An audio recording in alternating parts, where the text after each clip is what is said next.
Last video में मैंने 1 से 10 क्वेश्चन कंप्लीट करवा दिए थे। इस वीडियो में मैं 11 से 20 क्वेश्चन को कंटिन्यू रखूँगा।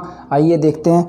सबसे पहली चीज़ तो ये कि 11 से 20 क्वेश्चन में जो है क्वेश्चन के काफ़ी अच्छे कॉन्सेप्ट्स लिए गए हैं, काफ़ी अच्छे क्वेश्चन पूछे गए हैं डीएसएसबी ने। तो उन सब क्वेश्चनों को करने से पहले हमें सबसे पहले कॉन्सेप्ट सीखने पड़ेंगे, कॉन्सेप्ट समझने पड़ेंगे कि किस तरीके से किसी क्वेश्चन को हम डील करेंगे। सबसे पहले अगर मैं 11वां क्वेश्चन देखूं, आपको क्वेश्चन इस स्क्रीन पर नज़र आ जाएगा। 11वां क्वेश्चन कह रहा है कि अगर एक ट्रक अपने निर्धारित समय से 2 घंटे पहले निकलता है और 192 किलोमीटर का जो है वो डिस्टेंस है बीच में, और समय से पहुंचने के लिए उसे अपनी सामान्य गति में 8 किलोमीटर प्रति घंटा की कमी करनी पड़ रही है। तो सबसे पहले मैं आपको इस क्वेश्चन का एक कॉन्सेप्ट समझाना चाहूँगा। देखिए, आपको पता होगा डिस्टेंस स्पीड इनटू टाइम होता है, लेकिन अगर कभी ऐसा क्वेश्चन आए कि उसने किसी डिस्टेंस को कंप्लीट करने के लिए अपनी स्पीड कम कर दी तो उसे ज़्यादा समय लगा, या स्पीड बढ़ा दी तो कम समय लगा, उसके लिए एक कॉन्सेप्ट होता है। मैं समझाता हूँ क्या होता है वो। सपोज कीजिए कोई डिस्टेंस है d, उसे वो s1 स्पीड से जा रहा है तो उसे t1 टाइम लग रहा है। वही डिस्टेंस है d, अगर वो s2 स्पीड से जाता तो उसे t2 टाइम लगता। ठीक है, दोनों ही केस में डिस्टेंस जो है हमारी सेम है। तो अगर मैं यहाँ से टाइम का रेशियो टाइम निकालूँ यहाँ से और यहाँ से, तो क्या वैल्यू आएगी? पहला जो t1 होगा उसकी वैल्यू आएगी d/s1, यानी distance upon speed 1 is equal to t1। ये होगा पहला इक्वेशन हमारा। और अगर यहाँ से t2 की वैल्यू निकालूँ तो वो क्या आएगी? d/s2 is equal to t2। ये होगी हमारी दूसरी इक्वेशन। अगर मैं फर्स्ट इक्वेशन में से दूसरी इक्वेशन को माइनस कर देता हूँ तो क्या आएगा हमारा? d/s1 minus d/s2 is equal to t1 minus t2। यहाँ से अगर मैं d कॉमन ले लूँ, d अगर मैं कॉमन ले लेता हूँ तो क्या बचेगा? 1/s1 minus 1/s2 is equal to t1 minus t2। यहाँ से इसका एलसीएम लेंगे हम। एलसीएम लेंगे तो क्या आएगा? ऊपर आएगा s1 माइनस s2, नीचे आएगा s1 s2, t1 minus t2। और ये वैल्यू जब दूसरी तरफ जाएगी तो यहाँ से डिस्टेंस की जो वैल्यू निकल के आएगी वो क्या निकल के आएगी? s1 into s2 upon s1 minus s2 into t1 minus t2। ये एक छोटा सा कॉन्सेप्ट है जो क्वेश्चन को करने के लिए, 11th क्वेश्चन को करने के लिए हमें समझना सबसे ज़रूरी था। अब मैं इसको समझाता हूँ ये होता क्या है।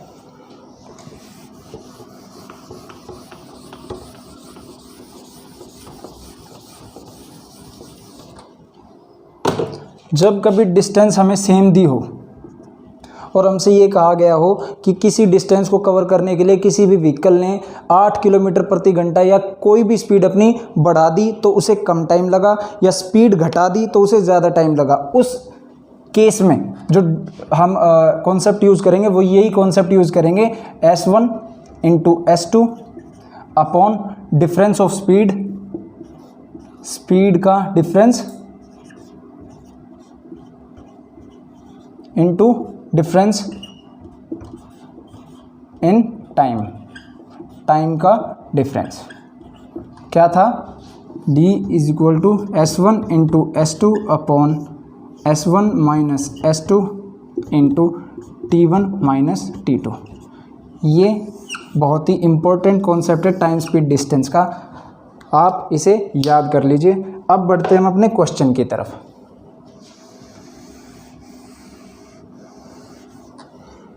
क्वेश्चन पढ़ता हूँ मैं। क्वेश्चन क्या कह रहा है? एक ट्रक है, अपने निर्धारित समय से 2 घंटे पहले निकलता है, यानी जो टाइम का डिफरेंस हुआ वो तो हुआ हमारा 2 घंटे, और जो डिस्टेंस है हमारी वो है 192 किलोमीटर। गंतव्य स्थान पर समय से पहुंचने के लिए उसे अपनी सामान्य गति में 8 किलोमीटर प्रति घंटा की कमी करनी पड़ी। यानी जो अगर उसकी कोई पहले तो सबसे पहले क्या जो डिस्टेंस आई है वो आई है 192 किलोमीटर। स्पीड 1 हमें नहीं पता, लेकिन हमें स्पीड 2 पता है कि जो स्पीड 1 थी उससे उसने 8 किलोमीटर प्रति घंटा कम कर दी। तो यानी अगर उसकी स्पीड 1 तो S1 ही थी, और स्पीड 2 उसकी क्या हो जाएगी, S1 माइनस 8, यानी उसने इतने, उसकी जो स्पीड 2 है वो 8 किलोमीटर प्रति घंटा कम हो गई। और जो स्पीड में डिफरेंस है S1 माइनस S2 वो कितना हुआ फिर 8 किलोमीटर पर आवर, और जो टाइम का डिफरेंस है उसने दिया ही हुआ हमें कितना, 2 घंटे। तो जब 2 से हम इसको काटेंगे 4 बार और ये यहाँ जाएगा, ये आएगा 768 is equal to S1 into S1 minus 8। जब इसको आप सॉल्व करेंगे ये आएगा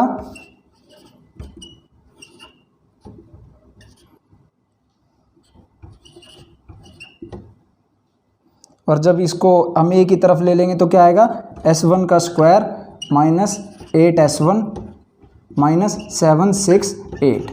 अब यहाँ से ये एक क्वाड्रेटिक इक्वेशन बन गई। क्वाड्रेटिक इक्वेशन का आपको पता ही होगा, क्वाड्रेटिक इक्वेशन का आपको पता ही होगा क्या होती है क्वाड्रेटिक इक्वेशन, मैं आपको बताता हूँ। ax square plus bx plus c is equal to 0, ये क्वाड्रेटिक इक्वेशन होती है।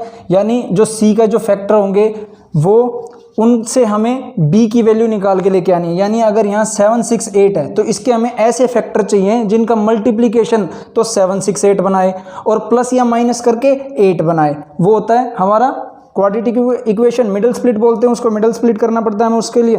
तो ये एक बहुत बड़ा कॉन्सेप्ट हो जाएगा, क्वेश्चन हो जाएगा अगर इस तरीके से किया जाएगा। बाकी मैं आपको करके दिखा देता हूँ ये होगा कैसे। 768 के हम सबसे पहले फैक्टर बनाएंगे।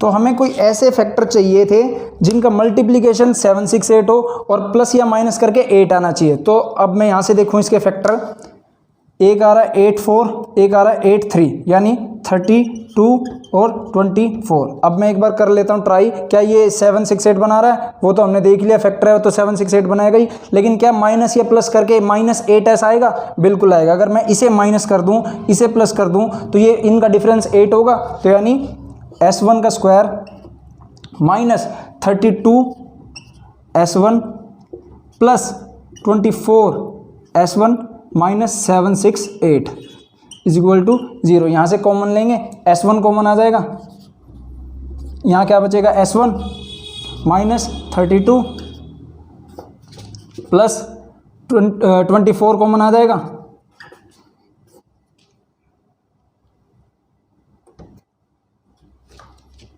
यहाँ क्या बचेगा S1 माइनस 32। तो एक वैल्यू जो आएगी इसकी आएगी 32 और एक वैल्यू आएगी इसकी 24। ये तो हो गया इसका क्वाड्रेटिक इक्वेशन से।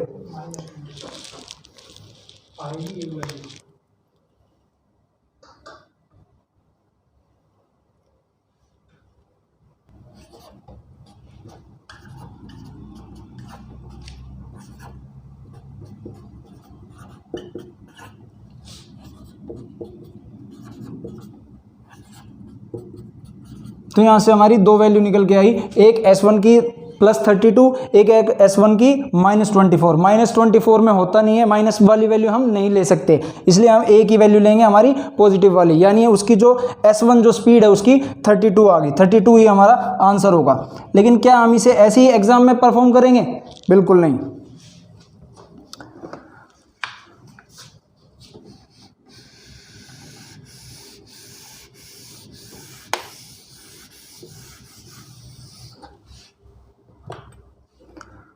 जब हमें ये पता चल गया कि जो S1 का स्क्वायर माइनस 8S1, या इसको भी मैं हटा दूं,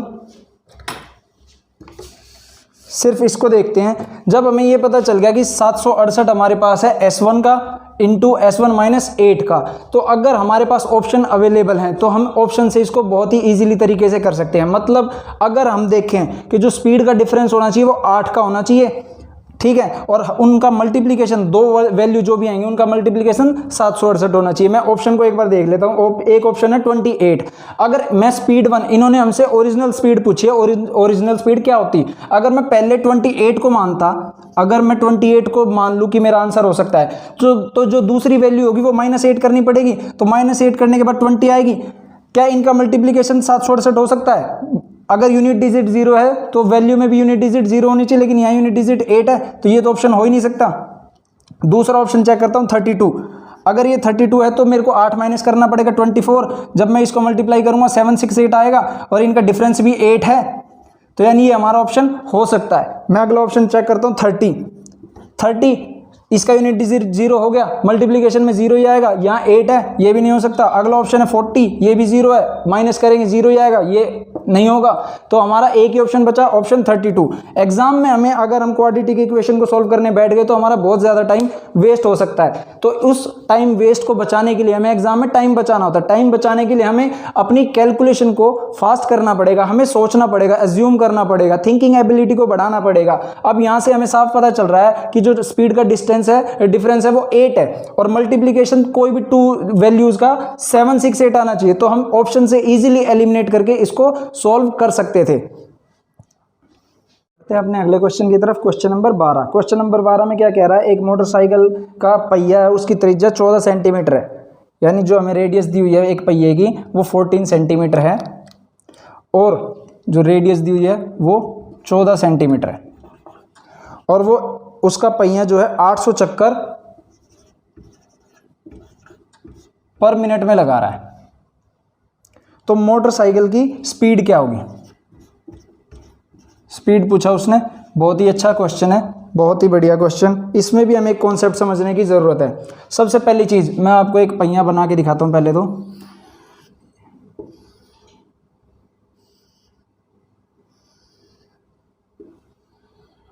ये होगा एक पहिया, ये हमारी मान लीजिए रोड है, यानी अगर ये रेवोल्यूशन अपना यहाँ से स्टार्ट करता है, पूरा चक्कर घूम के आएगा, पूरा चक्कर इसने घुमा और यहाँ आके रुक गया, यानी अब ये कुछ यहाँ पहुँच गया, सपोज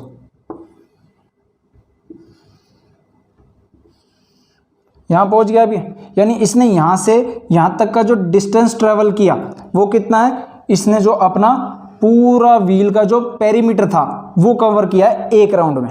और अगर व्हील, हमें पता है व्हील किस डायग्राम में होता है? सर्कल डायग्राम में। सर्कल डायग्राम में होता है तो उसका पेरीमीटर क्या होगा? 2πr, यानी एक चक्कर में उसने इतना डिस्टेंस ट्रेवल किया है एक चक्कर में, और वो कह रहा है 800 चक्कर पर मिनट चल रहा है। ठीक है, तो यानी 800 चक्कर वो हर मिनट में चल रहा है, और स्पीड किलोमीटर पर आवर में पूछी है। स्पीड उसने किलोमीटर पर आवर में पूछी है। तो इसमें एक छोटा सा सिंपल सा लॉजिक बस यही लगना था कि अगर एक व्हील है तो वो एक चक्कर में अपनी डिस्टेंस कवर करेगा पेरीमीटर की। पेरीमीटर 2πr, रेडियस 14 दी है। अगर रेडियस 14 दी है तो मेरे को इजीली पता है 2πr 88 होगा। आपको भी पता हो सकता है अगर आप कुछ वैल्यूज को याद कर लें, जैसे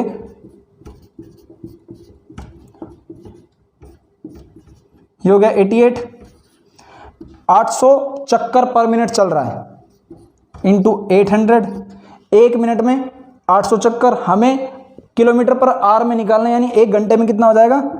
60।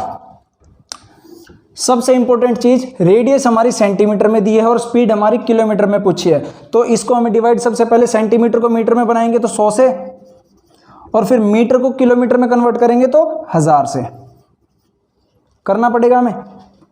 2 जीरो से ये 2 जीरो गई, 1 जीरो से 1 ये जीरो गई, ये हमारा आएगा 4224 बटे में 2 जीरो हैं तो 2 के बाद पॉइंट 4224, यानी जो उसकी स्पीड आ गई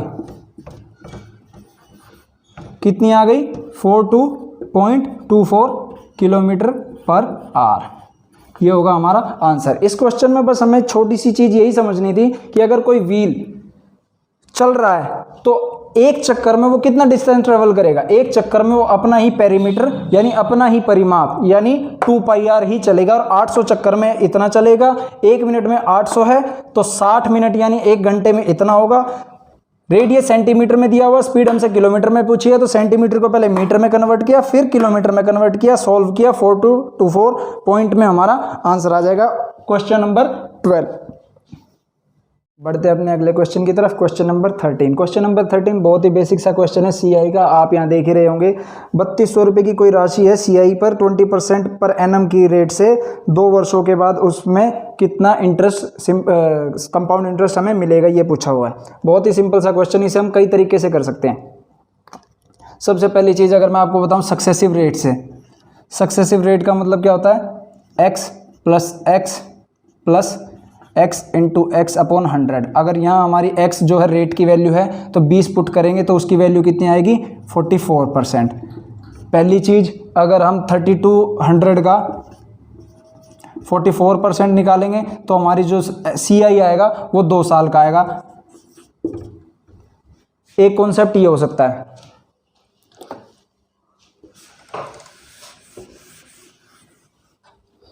एक कॉन्सेप्ट अगर ट्री कॉन्सेप्ट में कहूँ तो 3200 अगर हमारा प्रिंसिपल है 20%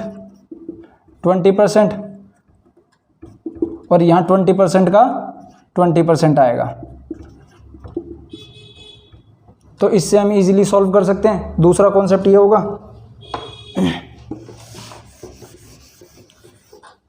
तीसरा कॉन्सेप्ट अगर मैं देखूं 20% की फ्रैक्शन 1/5, यानी अगर कोई प्रिंसिपल अभी 5 है, 1 साल बाद 6 हो जाएगा, अगले साल 5 है तो अगले साल भी 6 हो जाएगा, तो 2 साल की उसकी जो प्रिंसिपल की वैल्यू वो 25 से 36 हो जाएगी। तो यानी अगर ये प्रिंसिपल है, ये अमाउंट है, तो CI कितना होगा, इनका डिफरेंस 11 होगा CI। ये तीसरा कॉन्सेप्ट। किसी भी कॉन्सेप्ट से आप CI को कर सकते हैं, किसी भी बहुत ही इजी क्वेश्चन दिया हुआ है, मैं इसी कॉन्सेप्ट से समझा देता हूँ कैसे होगा। अगर 25 हमारा प्रिंसिपल है यूनिट में, तो 3200 हमें प्रिंसिपल दिया हुआ है, यानी 25 की वैल्यू हमें 3200 दी हुई है। एक यूनिट की वैल्यू कितनी होगी, 3200 अपॉन 25। हमें CI निकालना है 11 यूनिट। 11 यूनिट की वैल्यू क्या होगी, 11 से मल्टीप्लाई कर दूंगा, इधर 25 से मैं इसे काटूंगा 4 बार, 100 है क्योंकि ये 32 चौक 128, 11 से मल्टीप्लाई करूंगा 1408, ये हमारा होगा CI। अगर इसे मैं सक्सेसिव रेट से करता, मैंने आपको बताया x plus x into x upon 100। x हमारी अगर रेट है तो यहाँ रेट की पुट कर दूंगा 20 प्लस 20 इंटू 20 अपॉन 100। यहाँ से कट जाएगा 20 40 प्लस 4 44, यानी 44%। ये डायरेक्ट आई है 2 साल के लिए, यानी ये जो सक्सेसिव रेट का फॉर्मूला है ये हमें CI देता है 2 साल का। ठीक है, तो 3200 का अगर हम 44% निकालें, इससे मल्टीप्लाई करेंगे 44 इंटू 32, क्या वैल्यू आएगी हमारी 1408। यानी कोई भी तरीका आप इसमें यूज़ कर सकते हैं, कोई भी कॉन्सेप्ट लगा सकते हैं, उससे हमारा आंसर चेंज नहीं होगा। CI को करने के बहुत सारे तरीके होते हैं, मैंने आपको मेन 3-4 छोटे मोटे तरीके बताए हैं जिनसे आप इजीली सेकंड्स में अपना आंसर एग्जाम में निकाल सकते हैं, अगर आपको एक कॉन्सेप्ट, छोटे छोटे कॉन्सेप्ट्स अगर आपको पता है तो।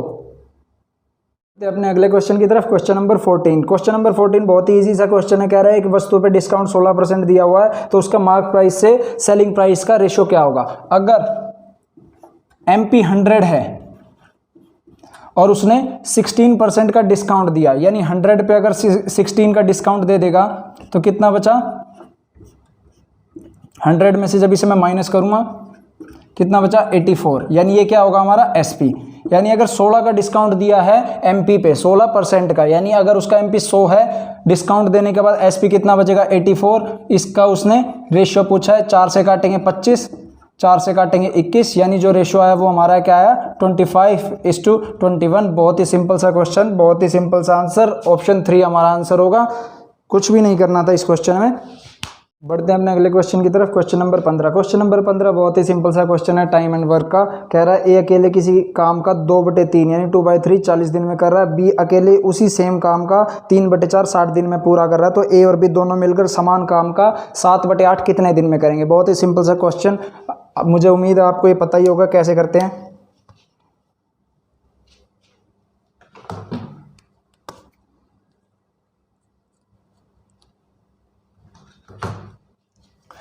ए अगर किसी काम का 2/3 40 दिन में कर रहा है। तो टोटल काम अगर मैं यहाँ से कैलकुलेट करूँ तो टोटल काम कैसे निकलेगा ए का, कि एक कितने दिन में कर रहा है टोटल काम, इसको इस साइड पलट के मल्टीप्लाई कर देते हैं, यानी 40 मल्टीप्लाई बाई 3/2, यहाँ से इसका टोटल काम निकल के आ जाएगा 60। सेम एज अगर मैं बी का निकालूं, बी 3/4 काम कितने में कर रहा है, 60 में। तो जैसे हमने देखा अगर 2 की वैल्यू 40 है तो 3 की वैल्यू कितनी होगी, 1 की वैल्यू 20, 3 की वैल्यू 60 आई है, तो ऐसी 3 की वैल्यू अगर 60 है तो 1 यूनिट की वैल्यू 20, 4 यूनिट की वैल्यू 80, यानी बी का जो टोटल काम कर रहा है वो 80 दिन में कर रहा है। इससे हमने सिंपल क्वेश्चन में कन्वर्ट कर लिया, यानी ए अगर 60 दिन में कर रहा है, बी 80 दिन में कर रहा है, तो इन दोनों का एलसीएम ले लेंगे, 60 और 80 का एलसीएम 240, 4 3, यानी 240 अगर टोटल काम है तो वो दोनों कितने दिन में करेंगे, इसकी एफिशिएंसी 4, इसकी एफिशिएंसी 3, टोटल वर्क को अगर एफिशिएंसी से डिवाइड करते हैं तो टोटल टाइम आता है, तो ये हो गया 7। लेकिन उसने हमसे ये नहीं कहा, उसने हमें कहा है कि टोटल काम का, यानी जो 240 काम है उसका 7/8 पार्ट, तो 7/8 से मल्टीप्लाई कर देंगे, यहाँ से 7 से 7 गया, 8 से काटेंगे 30, यानी ए और बी जो दोनों काम का 7/8 काम 30 डेज में करेंगे, 30 हमारा आंसर होगा, ऑप्शन ए हमारा आंसर होगा। क्वेश्चन नंबर 15 बहुत ही सिंपल सा क्वेश्चन टाइम एंड वर्क का। अगले क्वेश्चन पे क्वेश्चन नंबर 16। क्वेश्चन नंबर 16 बहुत ही इजी सा क्वेश्चन दिया हुआ है हमें। 1024 की पावर 0.8 दी है, डिवाइडेड 1024 की पावर 0.4। उम्मीद करता हूँ पिछली क्लास में मैंने आपको जब समझाया था कि पावर्स को कैसे लिख सकते हैं वो आपको पता होगा। 1024 सबसे पहली चीज़ 2 की पावर 10 होती है, तो अगर मैं इसे 2 में कन्वर्ट करूँ तो ये 2 की पावर 10 होगी, और इसकी पावर 0.8 है, 0.8 का मतलब 8/10 डिवाइड सेम एज 2 की पावर 10, 0.4 यानी 4/10। जब इसको ब्रैकेट ओपन करूंगा मैं तो 10 से 10 कट जाएगा, यहां से 10 से 10 कट जाएगा। अब आपको लास्ट क्लास में मैंने बताया था कि अगर बेस सेम हो और बीच में मल्टीप्लिकेशन का साइन हो तो पावर्स ऐड हो जाती हैं, उसका उल्टा होता है यहाँ। अगर बेस सेम हो और बीच में डिवाइड का साइन हो तो हमारी जो पावर्स हैं वो माइनस हो जाती है, यानी 2 की पावर 8 - 4 हो जाएगा। और 2 की पावर 8 - 4 मतलब 2 की पावर 4। 2 की पावर 4 कितना होता है हमारा 16। 2 की पावर 4 कितना होता है 16। 16 का है ऑप्शन ए में, ऑप्शन ए हमारा आंसर 16। बहुत ही सिंपल सा क्वेश्चन था, इसे करने के लिए मुझे नहीं लगता 5 से 7 सेकंड लगे होंगे। बिना पेन के हम इसको सॉल्व कर सकते थे, ये मैंने आपको समझाने के लिए किया है, वरना ये क्वेश्चन आंखों में देख देख के ही सॉल्व हो सकता है। बढ़ते हमने अगले क्वेश्चन की तरफ। Question number 17। क्वेश्चन नंबर 17 में दिया हुआ है कि जो 25 है वो √12 है, 10 √6 है, 3 √4 है, और इनका डिसेंडिंग ऑर्डर बताना है। बहुत ही सिंपल सा क्वेश्चन, देखिए कैसे करते हैं इसको, समझिए। अगर 25 √12 है तो उसको मैं क्या लिख सकता हूँ, मैंने आपको लास्ट क्लास में बताया था 25 की पावर कितनी हो जाएगी 1/12। ऐसे ही अगर 10 √6 है तो 10 की वैल्यू क्या हो जाएगी 1/6, और 3 की वैल्यू क्या हो जाएगी 1/4। जब हमें इनकी वैल्यूज़ ये फाइंड आउट करनी होगी कौन सबसे बड़ा है कौन सबसे छोटा, तो हम क्या करते हैं, इनकी जो अपॉन में जो वैल्यूज़ होती हैं, बटे में जो वैल्यू होती है, उनका लेते हैं एलसीएम। इनका एलसीएम क्या आएगा 12, 6 4 का एलसीएम 12। 12 से इनको मल्टीप्लाई करते हैं। जब 12 से इनको मल्टीप्लाई करेंगे तो ये 12 से 12 कट गए, यहाँ 25 ही आया, ये जाएगा 2 पे, तो यानी 10 की पावर 2 कितना होता है 100, और ये जाएगा 3 पे, 3 की पावर 3 मतलब 27। अब हम इजीली फाइंड आउट कर सकते हैं। यहाँ फाइंड आउट करना मुश्किल था, लेकिन अगर हम पावर्स का एलसीएम लेके मल्टीप्लाई करके उनको रियल वैल्यूज में ले आए तो हम इजीली फाइंड आउट कर सकते हैं कौन छोटा है कौन बड़ा है। डिसेंडिंग ऑर्डर बताना था तो सबसे पहले क्या आएगा 100, फिर इससे छोटा 27, और फिर इससे छोटा 25। कुछ भी पूछा हो हमसे, हम उसका आंसर इजीली फाइंड कर सकते हैं अगर हमें ये तरीका पता हो। डिसेंडिंग पूछा हो, असेंडिंग पूछा हो, या इनमें से कौन सबसे बड़ा है वो पूछा हो, कौन सबसे छोटा है वो पूछा हो, कुछ भी पूछा हो हम इजीली फाइंड कर सकते हैं अगर हमें ये तरीका पता है पावर्स का। पावर्स को कैसे कन्वर्ट करते हैं रियल वैल्यूज़ में, कैसे सॉल्व करते हैं, बहुत ही सिंपल सा ईजी तरीका है। उम्मीद करता हूँ आपको समझ में आएगा। Question number 17।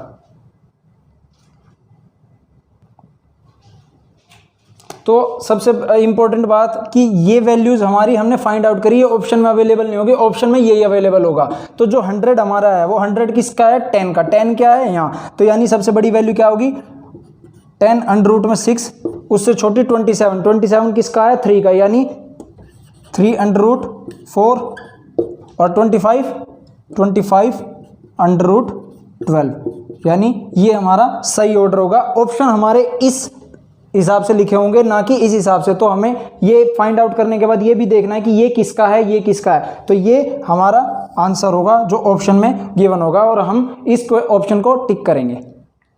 अगले क्वेश्चन की तरफ, क्वेश्चन नंबर 18। क्वेश्चन नंबर 18 आपको स्क्रीन पे दिखी जाएगा। क्वेश्चन नंबर 18 जो है एक डीआई का क्वेश्चन दिया हुआ है। क्या क्वेश्चन है कि कुछ वैल्यूज दे रखी हैं हमें, D1, D2, D3, D4, D5, D6, ठीक है, और कैलकुलेटर की संख्या दे रखी है। ये जो डी हैं ये हैं दिन, और कुछ संख्याएं हमें दे रखी हैं, कैलकुलेटर की वैल्यूज दे रखी हैं। तो इसने हमसे क्वेश्चन में क्या पूछा, D2 दिन में बेचे गए कैलकुलेटर की संख्या। D2 दिन में बेचे गए कैलकुलेटर की संख्या कितनी है, D2 में बेचे गए कैलकुलेटर की संख्या कितनी है, 1200 की संख्या D4 तथा D5 दिन में बेचे गए कैलकुलेटर की संख्या का कितना परसेंट है। यानी D4 और D5 की वैल्यू अगर मैं ऐड करूं तो कितना होगा, D4 प्लस D5 कितना है आपका 1400 और 600, 1400 प्लस 600 2000। परसेंटेज पूछा कितना होगा, 1200 2000 मल्टीप्लाई बाई 100, 2 जीरो से ये 2 जीरो गई, 0 से ये 0 गई, 2 से 60 बार, तो यानी 60% हमारा आंसर होगा। बहुत ही डीएसएसबी ने डीआई के बहुत ही सिंपल और बेसिक से क्वेश्चन दिए हुए हैं, बहुत ही इजी क्वेश्चन दिए हुए हैं, हम इजीली उनको सोल्व कर सकते हैं। तो डीआई तो बिल्कुल भी एग्जाम में छोड़ के मत आना। अपने अगले क्वेश्चन की तरफ, क्वेश्चन नंबर 19। क्वेश्चन नंबर भी 19 डीआई का ही क्वेश्चन दिया हुआ है। कुछ C1, C2, C3, C4, C5 की कुछ वैल्यूज़ दे रखी हैं, और शर्ट की संख्या दे रखी है, वैल्यूज़ दे रखी हैं शर्ट की। हमसे पूछा क्या है, C6 रंग की कमीजों की संख्या का C4 रंग की कमीजों की संख्या से क्या अनुपात होगा। C6 का C4 से क्या रेशियो होगा। तो C6 कितना है हमारा 250, C4 कितना हमारा 200, काटेंगे 5:4 हमारा आंसर होगा। बहुत ही बेसिक, सिंपल और इजीएस्ट क्वेश्चन इस शिफ्ट का मैं कहूँगा ये है सबसे इजीएस्ट क्वेश्चन। बढ़ते अपने आखिरी क्वेश्चन की तरफ, क्वेश्चन नंबर 20। क्वेश्चन नंबर 20 जो है मेंसुरेशन 3D का क्वेश्चन लिया हुआ है। मेंसुरेशन का डीएसएसबी ने हर शिफ्ट में एक बहुत ही अच्छा क्वेश्चन पूछा हुआ है। क्वेश्चन देखिए क्या है, 8 सेंटीमीटर त्रिज्या वाले रेडियस वाले एक सिलेंड्रिकल बर्तन में कुछ पानी भरा हुआ है, ठीक है। उसमें 6 सेंटीमीटर त्रिज्या वाली एक स्फेरिकल बॉल डाल दी जाती है, अगर डुबो दी जाती है तो उसके पानी के हाइट में कितना इंक्रीज होगा, कितनी बढ़ेगी उसके पानी की हाइट। ये क्वेश्चन हमसे पूछा हुआ, बहुत ही सिंपल सा क्वेश्चन है। देखिए कैसे करते हैं।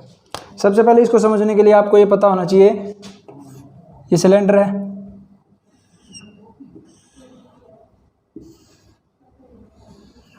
सपोज कीजिए इसमें पानी,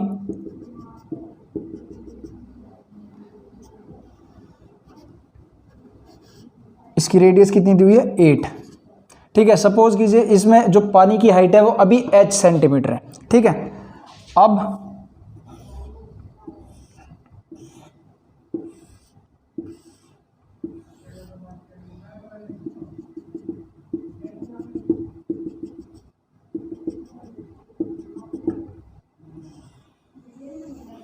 एक बॉल डाल दी, तो अब जो इसकी हाइट होगी वो कितनी होगी, इंक्रीज होगी। सबसे पहली चीज तो कितनी होगी ये हमें निकालना है, कितनी इंक्रीज हुई, ठीक है।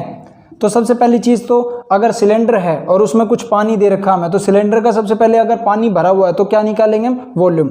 वॉल्यूम ऑफ सिलेंडर क्या होता है,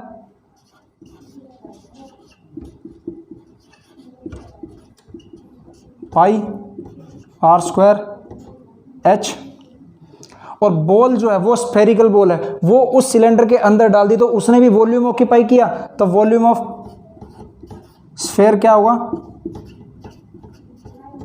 4/3 pi r square r cube, 4/3 pi r cube, ठीक है।